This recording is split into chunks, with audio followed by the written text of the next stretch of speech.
Hi friends, welcome to தேநெல்லி சமையல். நரம்பு எலும்பு வலிமை பெற, உடல் சோர்வு நீங்கி உடல் புத்துணர்ச்சி பெற, எஞ்சும் இளமையாக இருக்க, புரதம், நார்ச்சத்து, இரும்புச்சத்து அதிகம் நிறைந்த சிம்பிளாக நல்ல ஒரு ஹெல்த்தியான ரெசிபி எப்படி செய்தாங்க பார்க்க போகிறோம்.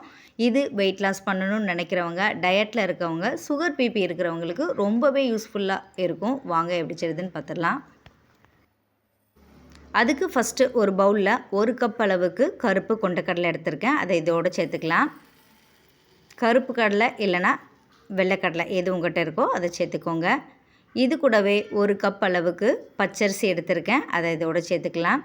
பச்சரிசிக்கு பதிலாக இட்லி அரிசி இல்லைனா நார்மலாக சாப்பாட்டுக்கு யூஸ் பண்ணுற அரிசி கூட யூஸ் பண்ணிக்கலாம். இது கூடவே கொஞ்சமாக வெந்தயம் சேர்த்து ஒரு 2-3 தடவை நல்லா அலசிட்டு தேவையான அளவு தண்ணி ஊற்றி ஒரு 6 to 7 மணி நேரமாவது ஊற வச்சு எடுத்துக்கோங்க. இது நல்லா ஊறி வரணும். இப்போ இதை எடுத்து ஒரு கடலையை எடுத்து அழுத்தி பார்க்கும்போது தோல் தனியாக கடலை தனியாக வரும். அந்த அளவுக்கு ஊறி வந்திருக்கணும். அப்போ தான் உள்ள வரைக்கும் அரைப்படும், இல்லைனா கடலை அரைப்படத்துக்கு டைம் எடுக்கும். இப்போ தண்ணியெல்லாம் வடிச்சிட்டு மிக்சி ஜாரில் சேர்த்து இது கூடவே கொஞ்சமாக ஒரே ஒரு சின்ன துண்டு இஞ்சி எடுத்து தோலெல்லாம் நீக்கிட்டு கட் பண்ணி வச்சுருக்கேன். அதை இதோடு சேர்த்துக்கலாம். இது கூடவே கொஞ்சம் சீரகம் சேர்த்து கொஞ்சமாக தண்ணி ஊற்றி அரைச்சி எடுத்துக்கலாம். ஊற வச்ச தண்ணியவே ஊற்றி அரைச்சி எடுத்துக்கோங்க. இந்த பக்குவத்தில் அரைச்சி எடுத்துருக்கணும். ரொம்ப ஃபைன் பேஸ்ட்டாக அரைக்கணும்னு அவசியம் இல்லை. லைட்டாக குறப்பாக நார்மலாக இட்லி மாவு கரைக்க மாதிரியே அரைச்சி எடுத்துக்கோங்க.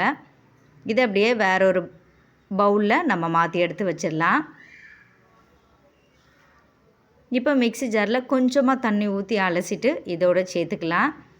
இப்போ இது கூடவே இதுக்கு தேவையான அளவு உப்பு சேர்த்து நல்லா கலந்து விட்டுக்கோங்க. மாவு ரொம்ப தண்ணியாக இருக்கக்கூடாது, ஓரளவு கட்டியான பதத்தில் தான் இருக்கணும். அப்போ தான் நல்லாயிருக்கும். நல்லா இந்த பக்குவத்தில் இருக்க மாதிரி கலந்து எடுத்துக்கோங்க. இப்போ இதை உடனே செய்கிறதா இருந்தாலும் செய்யலாம், புளிக்க வச்சும் செய்யலாம். நான் புளிக்க வச்சு செஞ்சுருக்கேன். புளிக்க வைக்கும்போது டேஸ்ட்டும் நல்லாயிருக்கும், நல்ல ஒரு சாஃப்ட்னஸும் கிடைக்கும். அதனால தான் புளிக்க வச்சுருக்கேன். இதை அப்படியே ஒரு 6 மணி நேரம் போல் புளிக்க வச்சாலே போதும். நல்லா இந்த போல் பபுள்ஸ்லாம் வந்து நல்லா புளிச்சு வந்திருக்கும். நல்லா இந்த பக்குவத்தில் இருக்கணும். எப்போதுமே கரண்டியை வச்சு மாவு எடுக்கும்போது மாவு அவ்வளோ சாஃப்டாக இருக்கும். அப்படி இருந்தாலே அதில் செய்கிற எல்லாமே நல்ல ஒரு டேஸ்ட்டாகவும் இருக்கும், நல்ல ஒரு சாஃப்ட்னஸும் கிடைக்கும். எந்த அளவுக்கு இருக்குதுன்னு பாருங்கள். கரண்டியில் மாவு எடுக்கிறதுக்கு ரொம்ப லேஸாக இருக்கணும், அந்த பக்குவத்தில் இருக்கணும். இதை லைட்டாக கலந்து விட்டுக்கோங்க. இப்போ இது அப்படியே இருக்கட்டும். இதுக்கு நல்ல ஒரு பெஸ்ட்டு காம்பினேஷனாக தேங்காய், தக்காளி, வெங்காயம் இல்லாமல் சிம்பிளான ஒரு ஹெல்த்தி சட்னி எப்படி செய்தாங்க பார்க்க போகிறோம். அதுக்கு ஸ்டவ் ஆன் பண்ணி ஒரு கடாய் அடுப்பில் வச்சுட்டு அதில் தேவையான அளவுக்கு எண்ணெய் சேர்த்துக்கோங்க. எண்ணெய் நல்லா காஞ்சதுக்கப்புறமா ஒரு 1 டேபிள் ஸ்பூன் அளவுக்கு உளுந்து, கூடவே ஒரு 1.5 டேபிள் ஸ்பூன் அளவுக்கு வறுக்காத பச்சை வேர்க்கடலை எடுத்திருக்கேன். அதை இதோடு சேர்த்துக்கலாம். கூடவே ஒரு 10 பல் போல் பூண்டு சேர்த்து நல்லா வதக்கி எடுத்துக்கோங்க. கடலை லைட்டாக வறுபட்டு வரணும், அது வரைக்கும் நம்ம வறுத்து எடுத்துக்கலாம்.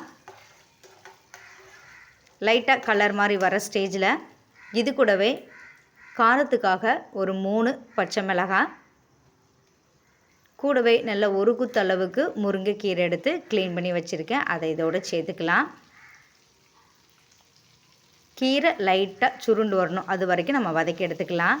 எப்போதுமே சட்னி செய்யறதுக்கு நல்ல இலை முருங்கைக்கீரையாக எடுத்துக்கோங்க. முத்துன கீரை சேர்த்திங்கன்னா டேஸ்ட்டு நல்லா இருக்காது, சட்னியும் அப்போ நல்லா இருக்காது. அதனால் கொஞ்சம் இலை கொழுந்து கீரையாக எடுத்துக்கோங்க. கீரை லைட்டாக சுருண்டு வந்தாலே போதும்.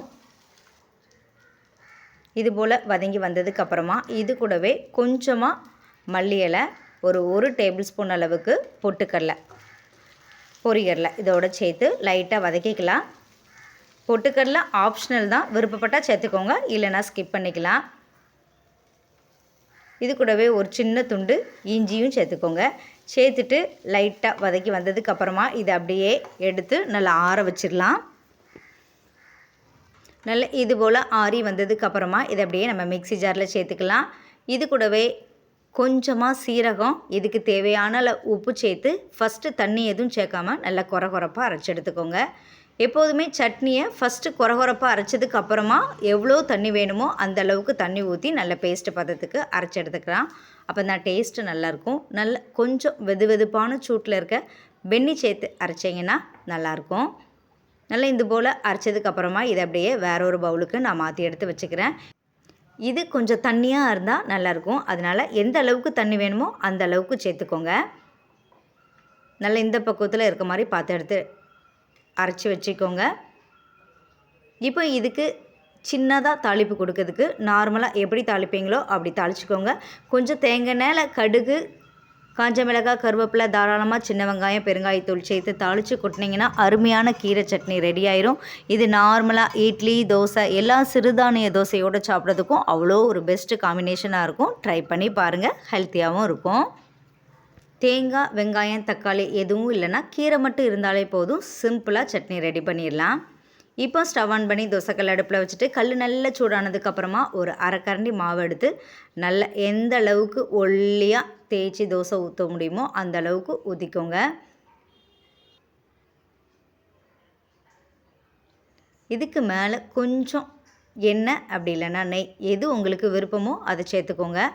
நல்ல கலர் மாதிரி அதுவே எலும்பி வரும். அந்த ஸ்டேஜில் லைட்டாக எடுத்து விட்டுட்டு இதை அப்படியே நம்ம திருப்பி போட்டுக்கலாம். எப்பவும் ஒரே மாதிரி அரிசி வச்சு இட்லி, தோசைன்னு செய்யாமல் நல்ல புரதம், நார்ச்சத்து நிறைந்த நல்ல ஒரு ஹெல்த்தியான கொண்டக்கடலை தோசை இது போல் செஞ்சு சாப்பிடுங்க. நல்லா இந்த பக்குவத்தில் வெந்து வந்ததுக்கப்புறமா எடுத்துடலாம். இந்த மாவு நல்லா கலந்ததுக்கு அப்புறமும் ஃப்ரிட்ஜிலே வச்சு ஒரு 2 நாள் வரைக்கும் நம்ம யூஸ் பண்ணலாம். டேஸ்ட் அப்படியே தான் இருக்கும். இது கூட கொஞ்சம் காய்கறியை சேர்த்து அடை மாதிரியும் தட்டி எடுத்துக்கலாம். இல்லை பணியாரமாகவும் நம்ம சுட்டு எடுத்துக்கலாம். கொண்டக்கடலையில் புரதச்சத்து, புரோட்டீன் அதிகமாக இருக்கிறதுனால தசை வளர்ச்சிக்கும் உடலை வலிமையாக வைக்கிறதுக்கும் ஹெல்ப் பண்ணும். அதனால் வளர்கிற குழந்தைங்களுக்கு ஏதாவது ஒரு வகையில் கொண்டக்கடலையை அவிச்சோ இல்லை இந்த மாதிரி தோசையாவோ சுட்டு கொடுங்க. இதில் நார்ச்சத்து, ஃபைபர் அதிகமாக இருக்கிறதுனால மலச்சிக்கலை தடுத்து செரிமானத்தை மேம்படுத்தும், குடல் இயக்கத்தை ஆரோக்கியமாக வைக்கிறதுக்கு ஹெல்ப் பண்ணும். இது கெட்ட கொழுப்பை கரைச்சி இதய ஆரோக்கியத்தை மேம்படுத்தும். சுகர், பிபி இருக்கிறவங்க இதை வாரத்தில் 2 to 3 நாள் எடுத்துக்கிடும் போது சுகர் லெவலில் நல்லா கண்ட்ரோலாக வச்சுக்கிறதுக்கு ஹெல்ப் பண்ணும். மருத்துவ குணம் நிறைஞ்ச ஆரோக்கியமான ரெசிபியை ட்ரை பண்ணி பாருங்கள்.